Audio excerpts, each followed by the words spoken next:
Give me a little countdown. Yo, Dojo Outfitter family, what's happening? Welcome back.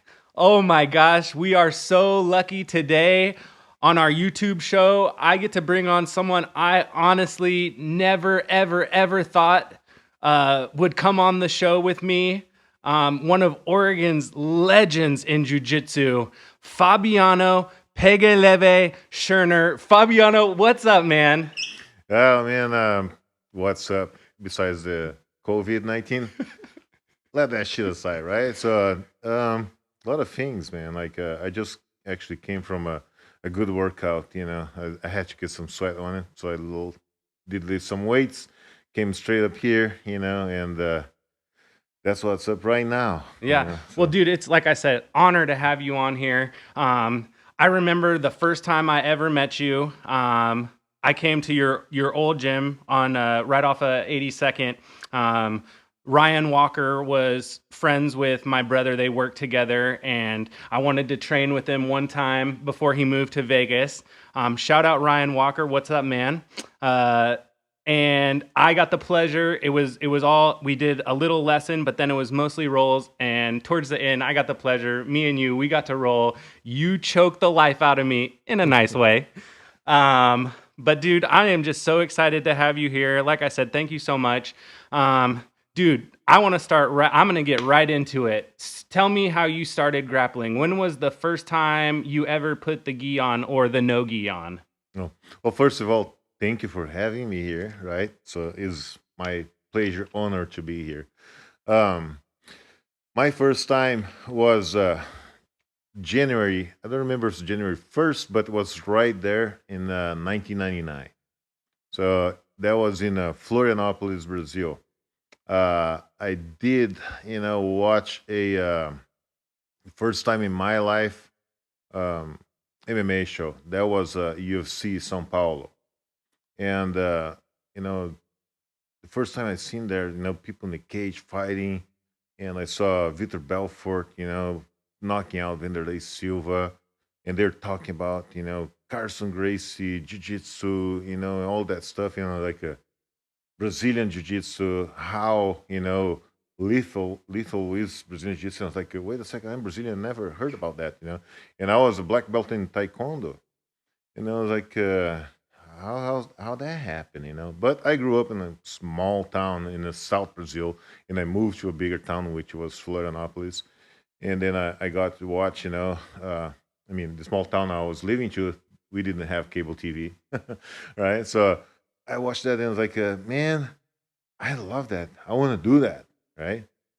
Talked to my taekwondo coach and was like, oh man, I don't know about the MMA. Like, if you want to do that, you probably have to, train some ground, jiu-jitsu, because they're gonna eat you alive in there. I was like, okay, so what's the deal then?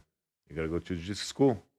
So there was like, going to look for a jiu-jitsu school.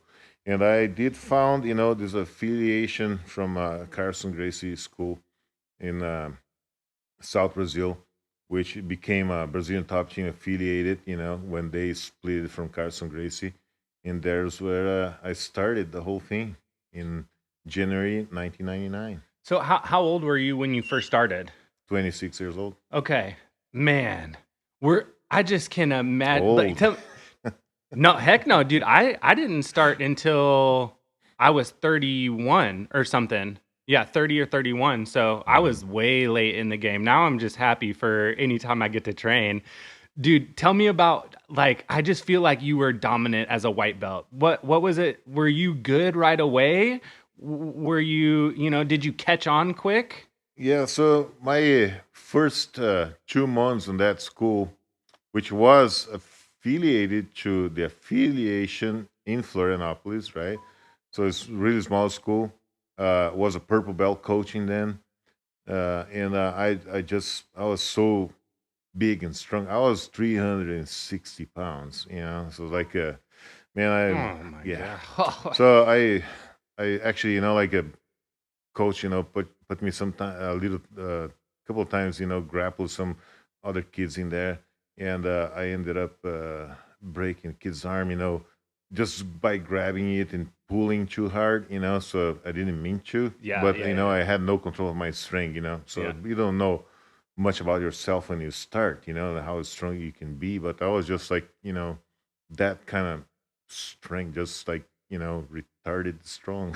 Yeah. So, and then he's like, hey, man, okay, I cannot have you here with me because, I'm going to go broke and I got to go and close the Everyone's gonna school. quit. Yeah. So I'm going to take you to, downtown, to the headquarters.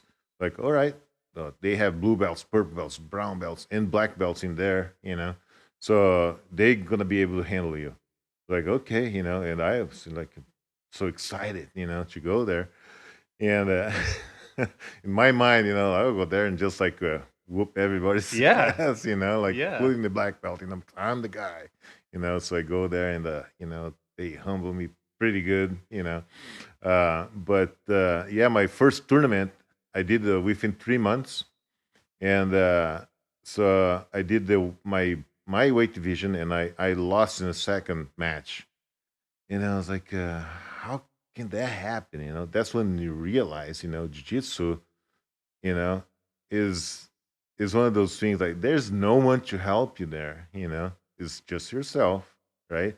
And you got to figure out, on your own how to do things, and be able to win. Just being strong is not going to help you. So, the open weight was the next day. I don't know these days. I don't think they have open weight for white belts, but back then they didn't give a damn. It's like, Oh, you want to fight again tomorrow? Come on back. yeah. So that night, I barely slept. I was like just thinking like I think I'm gonna quit this thing. Just like I don't think I can do it.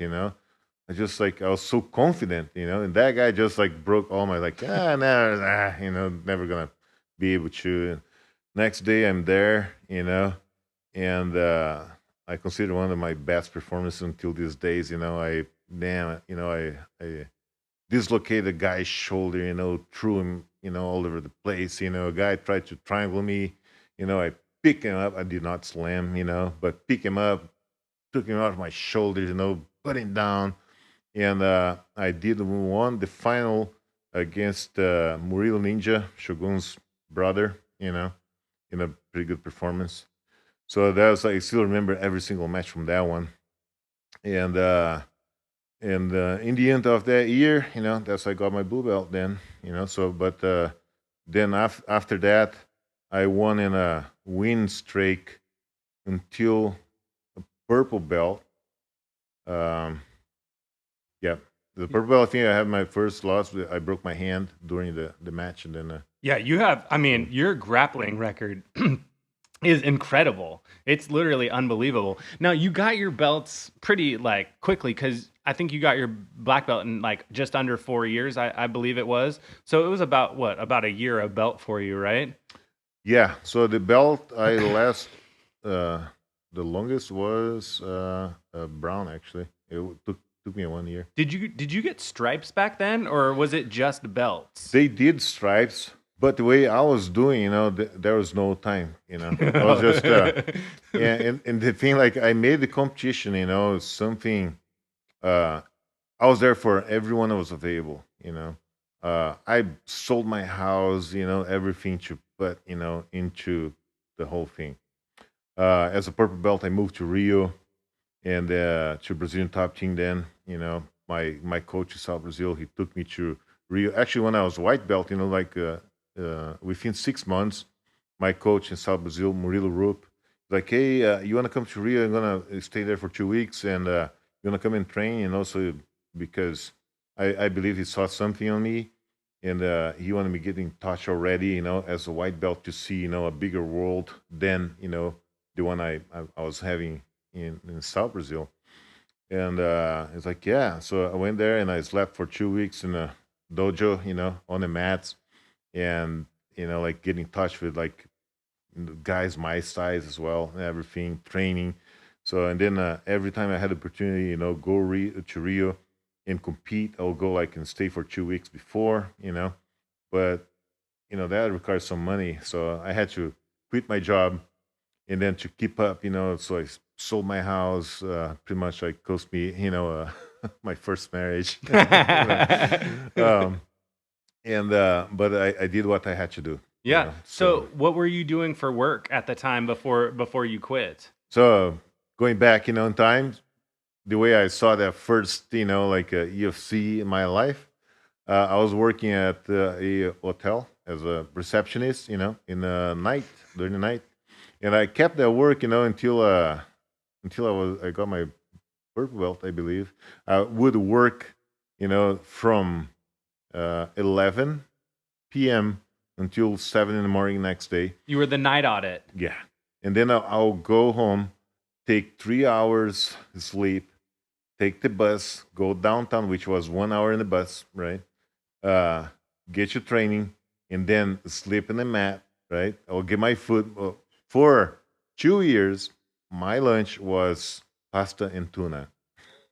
So I'll get it, like right before I leave my house, get that, in a container, throw in my bag, go to the gym, train, sleep in the mat for 2 3 hours. I got a strength conditioning coach. He'll pick me up. A good friend of mine, and he'll bring me back to the gym so I could get the evening training. Yeah. And then from the evening training, I'll go back home and get another hour sleep or two sometimes, and then go to work again. So I can tell why it cost me a marriage, right? Yeah. Well, dude, that's funny you say that. I'm so lucky because my wife, she kind of understands, you know what I mean? Lets me train, lets me do the podcast, you know what I mean? And we have a young son at home, and so I really, it takes someone special in your life when you're a busy person and you have all these commitments. But take me back to the hotel for just a second, because I actually worked as a hotel receptionist at a hotel, and there was some wild nights, especially like late night coming in. Did you ever have anybody trying to like get mad at you about their rooms? Oh yeah, especially like in South Brazil, we have a lot of Argentinians coming in the summertime, right? And Brazilian and Argentinians, they're like have all that soccer thing going on, and Argentinians will be like so kind of rude to us back then. I don't know right now, I left Brazil like so long ago, but back then, they could be rude, and then yeah, sometimes it's like, hey, just so you know, before you start any shit with me, I'm a white belt in jiu-jitsu. That's so funny. Sorry, I had to take you down that road real quick, down memory lane. Okay, so talk to me about your transition from purple to brown belt. So you said brown belt was your longest belt. How come? Um, so yeah, I got my brown belt it was a December 20th, I think, around there, and then I got my black belt next year, December 22nd or 21st, somewhere around there. Um, and I believe just because they had the belt promotion set up for those dates, you Mhm. know what I mean. But as a brown belt, I had my best run in the grappling. I only had two matches that I lost. Mhm. That's true. The whole thing. I won the World Cup that year. Uh, Everything was available to win. I won. I didn't do the Worlds that year. I did the World Cup though, Mhm. because they had a money prize besides the medal only. So I chose to do that besides the IBJJF. What was your favorite match when you went on that run at brown belt? My favorite match as a Yeah. brown belt. Yeah. Um, there's so many, but I think was Robert Drysdale. Mhm. Yeah, that was a good one. Like it was we in São Paulo, and we're in the semifinal, and he was so good. Like he tapped everyone. Going to the semifinal, and I did the same. And but I think like I got like a good um I had more like the knee bars and footlocks, developed, for myself at that time. Yeah, I don't think like all most of the BJJ guys, they used to like, oh, you're a footlocker, a knee bar guy. They kind of didn't like much, They'd turn their nose up Yeah, at you. but like because BTT, they did a lot of nogi, so I started learning, heel hooks and all that footlock game and knee bars, since the white belt. So when I got to the brown belt, to me it was just easy. Hmm. So and being a big guy, strong, like trying to pass that guard, like there was a foot available, knee available, I'll take it. Yeah. So I ended up I tapped in a knee bar then. So I think that was one of the best matches. And of course, when I won the World Cup, uh, I lost to the guy the day before in my weight division, right? And then next day I match him again in the final for the open weight, and then I beat him on the Yes. rematch. And Do you remember your first world championship? the first one, the IBJF, you mean? Hmm. So that was as a masters. Uh, Listen, to and that me, was a world championship is a world again. championship. You know what I mean? I know that they classify the weight classes, but in my opinion, Yeah, they have the age, it's kind of like, so yeah, I think it was 2010 or 11. I mean, I competed, in as an adult until I was 42, Mhm. and then I started doing the masters, Mhm. So Do you remember yeah, what it felt like when you won the championship? that was great. I mean, until these days, my last competition, is still uh having that feeling, is so good. I mean, I have all the experience, but like those butterflies is still going. But back then, uh, the adrenaline was like so high. I would be like all excited, right? I don't know these days, like adrenaline, like get there and I start yawning. My opponents they get so pissed at me because they think I'm making fun of them, and I really don't, like I fell asleep before my 2018 last match. I'm waiting for it, and I fell asleep, and Brazilian guy did the last match with me, and I won. And then he asked me after. He was like, "Hey, are you fucking with me? Like when are you like Yeah, you're mind you gaming take a him. nap in there? Like you really take a nap in there? Or like anyway, it's fucked up. It's like I actually yeah I did take a nap, man. It's like what the fuck is wrong with you? It's like I don't know, but going back in in time when I was, on Big Nog's corner in Japan, right? So he would take naps before his matches. I was looking, I was like, what is wrong with this guy? He's about to go against Bob Sapp, and he's taking a nap. Like, how's that possible? I was like, I'm freaking out, like, look at Bob Sapp's side, I want to run away. I'm not even fighting Bob Sapp, I don't want to be there, and they'll get us taking a nap. So Hold on. Hold on. You were in the corner of Nog when he fought Bob Sapp. yes, I was. Hold on. I need to collect myself for a second. That's unreal. That that's one of the top fights that happened in Pride. Yeah, yeah, I was there, man. And it's when we were walking. First of all, the whole show, the pride, I still goosebumps, man. Huge. So Huge. it was in the football arena, Yeah. a stadium that they did. Uh, I think it was the same year, the year before they did the World Cup finals. And there was like a 97,000 people in Mm-hmm. there, right? So the drums, Mm-hmm. if you're there and you got those drums, live, pride, man, nothing can compare to that thing, I right? love the announcer too. True, yeah. It was just like getting goosebumps again. So we walking, around the ring, and then I look at that guy, in the corner, and then I was like, God damn it, man! I was like, what get his thinking, taking this fight. So we get in a, in the ring, And there's myself, Mario Sperry, and Luis Alves, right? The Thai coach. Nogueira looks then, take a look at Bob Sapp, and the first time, Nogueira look at us, and tells Mario Sperry is like, Mestre, I don't think I can take this guy. Yeah, and Mario's like, come on, man. It's like, look at your side. Look at the guys you have behind you. Look at Mario's like, yeah. I want to say like we're not that size. You know what I mean? Like me and you, maybe we together will do, be Bob Sapp size. But he goes and does great. You Yeah. know, the after fight, like he wins everything.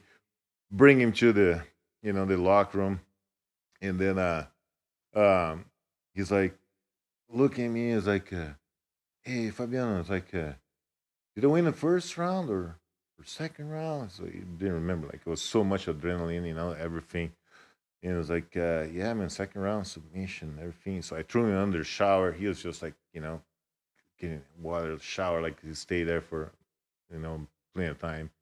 Comes out, don't fry is in the other corner of the locker room getting IV because he got knocked out by Jeremy Lebaner, pretty bad. He has like big cut on his cheek.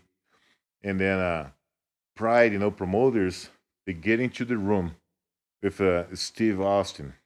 Stone Cold Steve Austin? Yeah. No. So they want you. No. Yeah, they want to get him in Pride, right?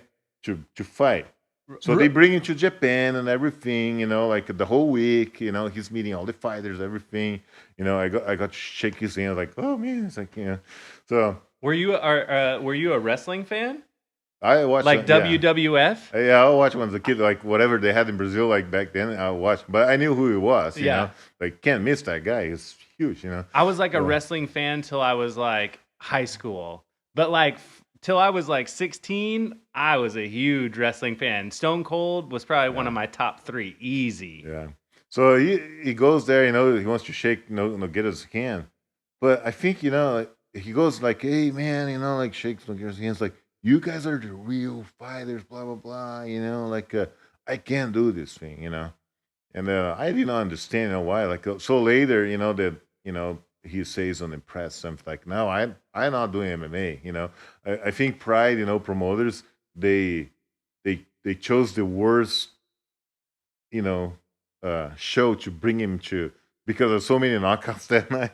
So much violence on that show that night. Steve Austin like, you're not getting that thing. No, no, thank you, Pride. Yeah, I'll go back to my fake WWF. Well, not fake. Hold on. Let me not trigger any wrestling fans out there. Okay, I don't want to get anyone. I don't want to get anybody in trouble.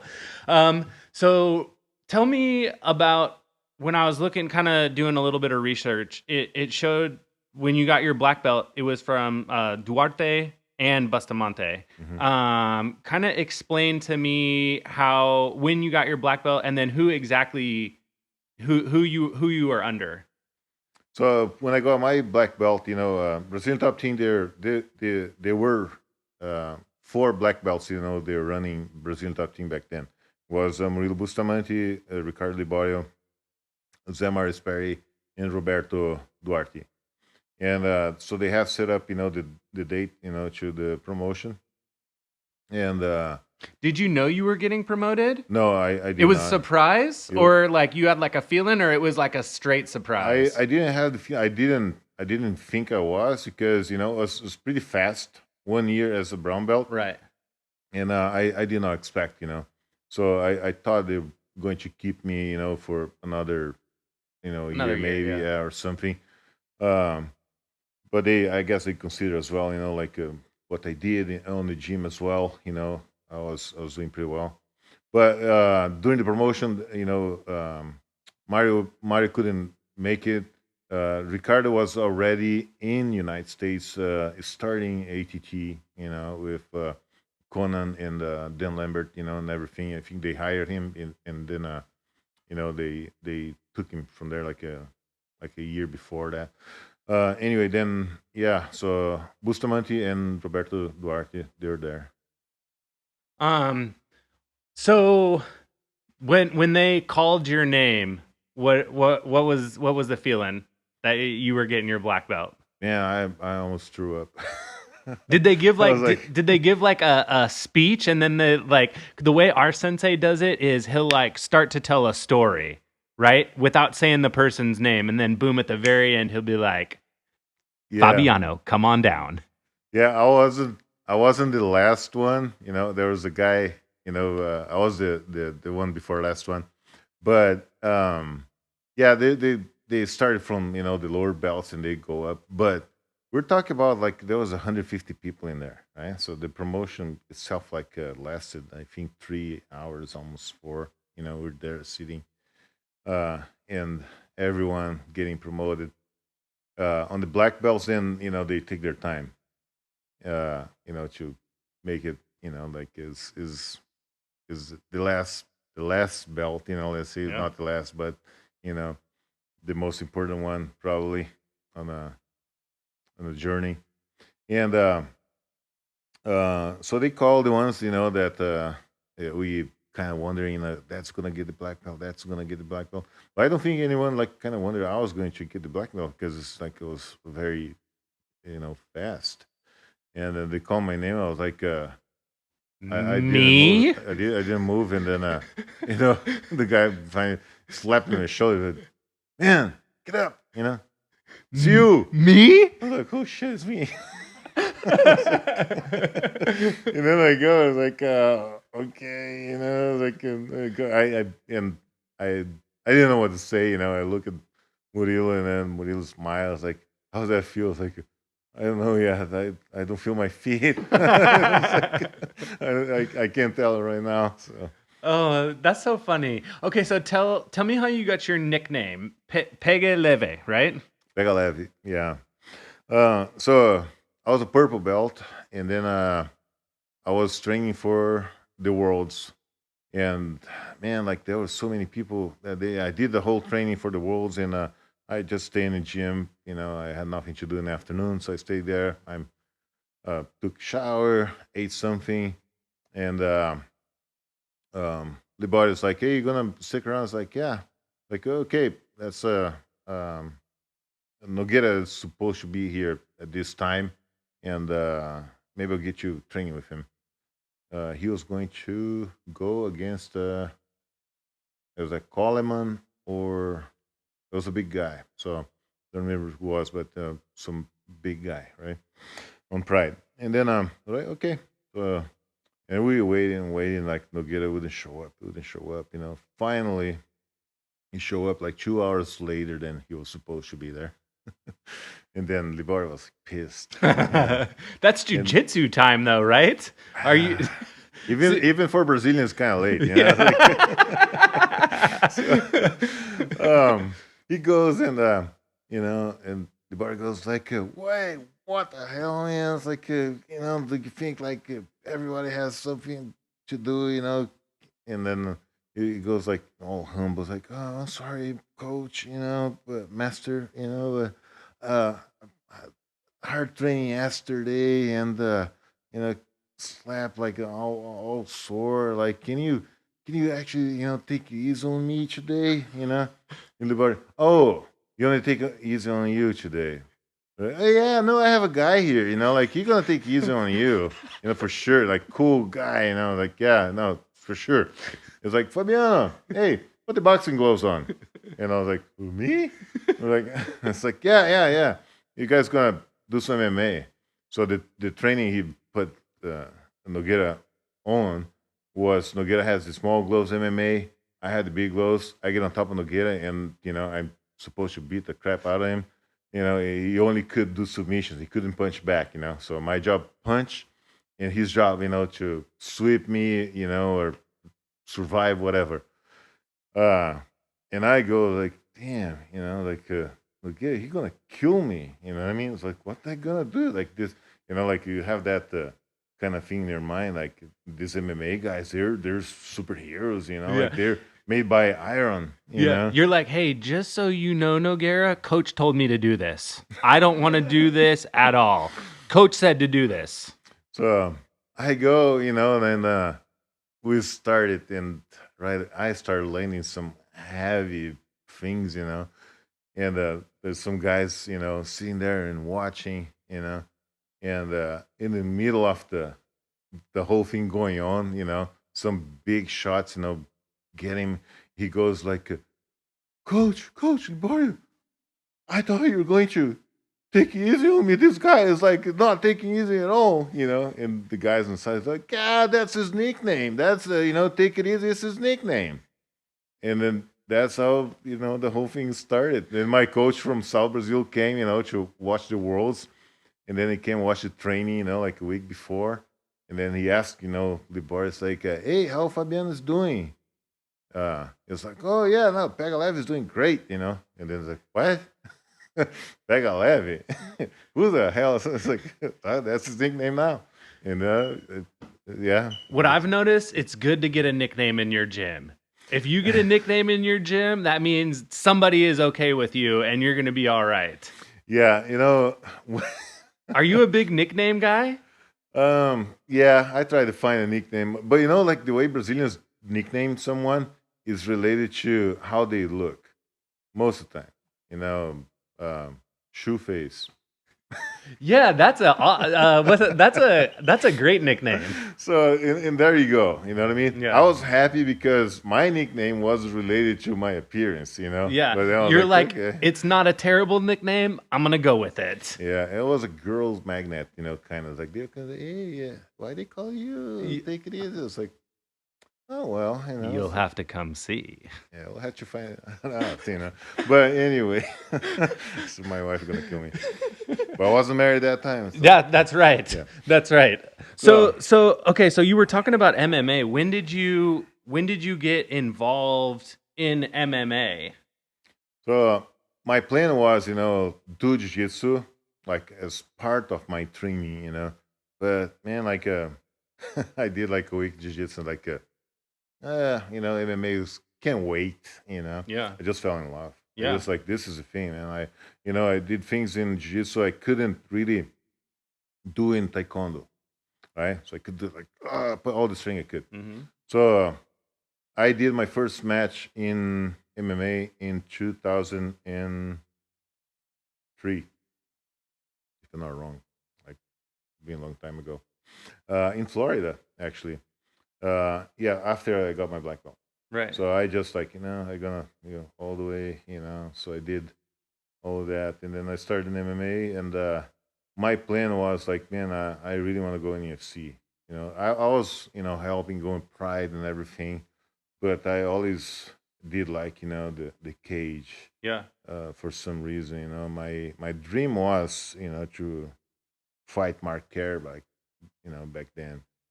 Uh, but the time kind of passed.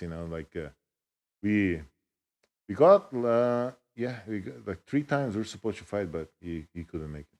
Dude, talking about the UFC, you did have 2 fights in the UFC, and I watched them both before we decided to sit down.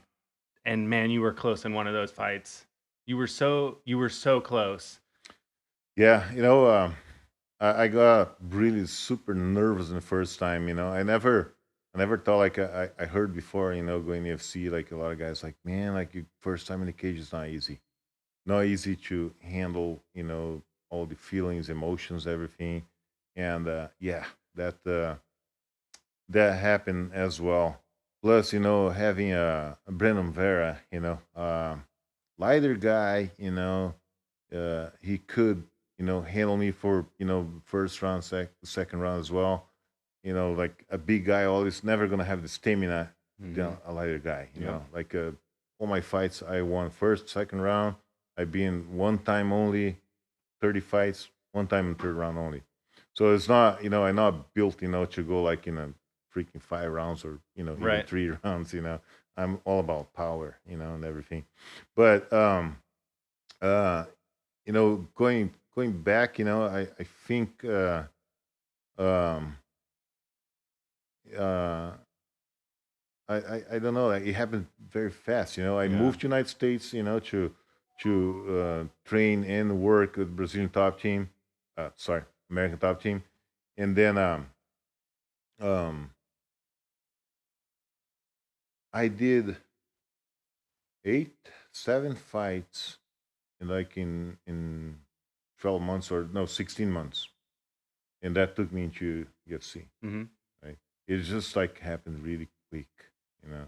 Just kept So taking fights. yeah, yeah. Yeah. So talk to me about I'll your. turn this off. No, no, no, no, no. Listen, me and J-May together can't do anything, so everyone can just go ahead and pardon the noise. Listen, I want to talk about your transition from fighter to coach because you are a really good coach. I've heard you at fights. I've heard you in training sessions, and like I said, I got to train with you one time, and actually, I just remembered another funny story too. You were trying to show a move, and the uke you were using didn't know how to like sit in the correct position, and you just stopped, and you were like, "Does anyone know how to get into this position?" And a purple belt like raised their hand, and it was like, "Coach, right here." Yeah. So, So sorry. So tell me about like going from fighter to coach. one of the hardest thing. Uh, two really hard things. One, when you get your black belt, then you realize you don't know shit. Dude. So Mm-hmm. like I always heard like you know, your jiu-jitsu journey really starts, you know, when you get your black belt. Yeah, they're all right about that, you know, Sometimes, because sorry. Sometimes with the jujitsu analogies, they're so easy and they make so much sense, but they're so hard to do. Mhm. You know what I mean? And when you say you don't know anything, dude, I feel like that every day, and I'm only a blue belt. Every day, I'm just like, I don't know anything. I'll watch a video on YouTube and I'll be like, I don't know anything. so now I'm a black belt, you know, and I'm transitioning, you know, to coaching. So how, you know, I have all those techniques, all those tournaments, everything on my baggage, right? But how gonna get you to learn that?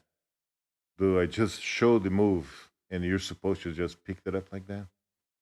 No, I had to find a way, you know, to teach you, right, in another hundreds of people, you know, in a way they can learn and perform. Now we're talking about, you know, like different size, right? Females, males, kids, you know, how you get that technique you have inside your head, right? And those abilities, put it out there in a way they will be able to, you know, learn from you. So that's not easy. Yeah, That's not easy. well, there's plenty of world champions who suck at teaching. You know what I mean? So a lot of people say teaching is just as hard, if Is not harder. is harder in my opinion, you know, because another thing that you know, when you're just doing jiu-jitsu and training and becoming a fighter, you know, I thought was hard, but you know, becoming a coach is like, man, this is so much harder because when you're there training for, you know, competing, whatever, doing your thing, it's all about you. Now becoming a coach, it is not about you at all anymore. Mm. You know, it's about everybody else. And you also becoming a coach, you know, you become a therapist, you know, confident, you know, all sort of the things, you know, in the gym. People come to you, you know, sometimes they bring it up, you know, like stuff like their personal things, you know, like issues they have, you know, and you're not gonna turn your back on them, you know. They have financial issues, you know, like right now, you know, like so, and you can't like just like, you know, hey man, just give me the cold shoulder, you know what I mean? Mm. So I had a hard time, you know, like um, getting those things, you know, to kind of affect me then, you know, because I'll uh, I'll think a lot about, you know, like, hey, how they're doing and everything. But you know, I did learn how to, you know, listen to them and talk to them, but not, you know, let those things affect, you know, my personal, you know, thing as well, my life and stuff, you know. But it took me, you know, a little bit to learn, and then um they so those are the things on being a coach. You have to learn a lot of things, and it is a constant learn, and you learn from the students. Mm. And if you're not able to learn from them, and then I think that's what it makes the most of coaches uh, not succeed, because if you think you know everything and Yeah, you're not you're in gonna listen to your students, right? Then then you're like, okay, man, like you're done. you're gonna be in trouble. Yeah, that kid sometimes come to you and it's like, hey, coach, I'm doing this position here or this submission, this technique. What do you think? Back then I'll see like some coaches and like they're like not even let the kid like show them. And it's like and I realize um, most of the new positions, submissions, whatever techniques overall doesn't become from black belts. It actually becomes from lower belts, because they do that without knowing, or they just try because they don't have yet their game developed, right? So Mhm. they do things. Now that guy, sometimes they don't he doesn't even know what he's doing, but if he does have a coach that's smart enough, to pick that up. It's like, hey, can you do that again? I think you got something going on there. Like, show me that. And then a lot of times they will develop that technique. I've had one of my senseis help me actually abandon some techniques that weren't good. They weren't good fundamental techniques, and he's like, yeah. Don't do that anymore. That's not a good technique. Yeah. You have a lot of personalities in your gym too. Do you think because you have so many fighters that it's harder to deal with all the personalities than it would be a gym maybe of people who just only train jujitsu? Um, in our gym, I don't think we have like all kind of personalities in there, but the way we built up, the gym, coming from like a really small and then it became bigger. The atmosphere in there, there is good. Like the jiu-jitsu guys, and the MMA guys, they respect each other. Like I get the MMA guys going into gi, no gi, and they don't think they're better than they because they do MMA, they fight in UFC or not. Mm. So is uh uh is a really cool atmosphere we have going there, culture. So I can't think of like anyone like really hard to deal with. Mm. Like the ones they come in and they have a hard time sometimes to feed, then they will leave. You know what I mean? But that's the way it is. Most of the gyms and teams, like they they developed in that way, and sometimes you have a different mentality and a way to do your things, and you go there, it doesn't work for you because They weed themselves yeah, out. they'll leave, and a lot of times they're unable to understand. It's like is not the gym has a problem, that's you, just couldn't fit. I'm not saying because you couldn't fit in our gym you do have a problem. No, you just you do different things. Yeah. And if it workouts for you, that's fine. you know that's do your thing, right? But I'm not gonna allow you to do things in my gym in your way, because it does not fit. I work in one way, coaches and the whole gym goes in one direction. I can't have you trying to go in a different direction, because It's gonna it, mess it up. yeah, and you know, just like gotta try it somewhere else, I guess, that fit your needs. That's what I tell, like Ryan, like he was with us for a pretty long time. Like him a lot, we had a uh, good time together. He moved to Vegas, but it's like wasn't because he didn't like the gym or anything like that. I think he just want to train a different way, Yeah. maybe, whatever reason was. But yeah, that's but mainly the the the whole team right now.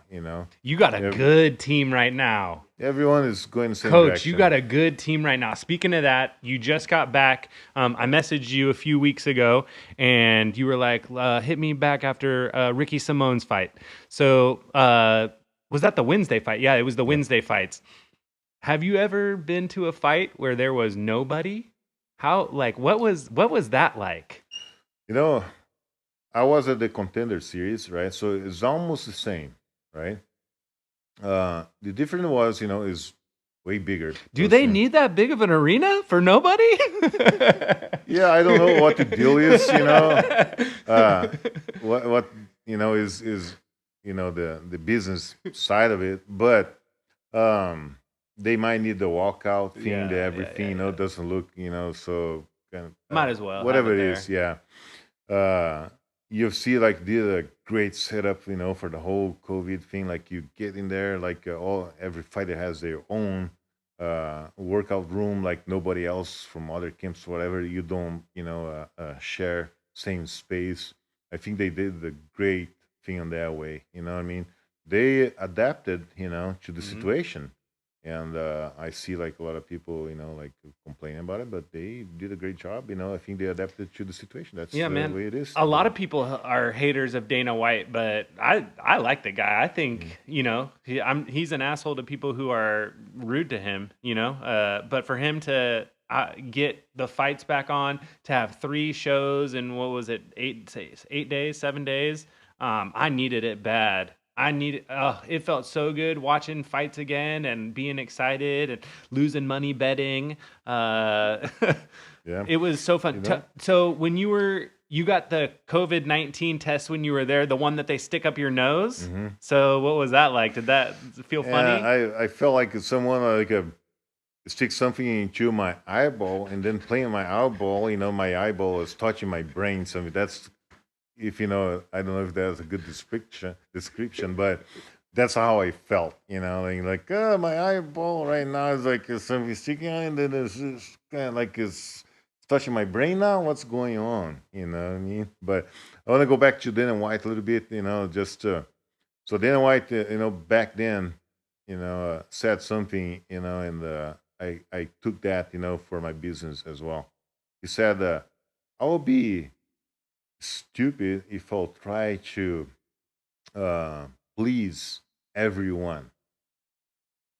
It's impossible to really make everybody happy, right?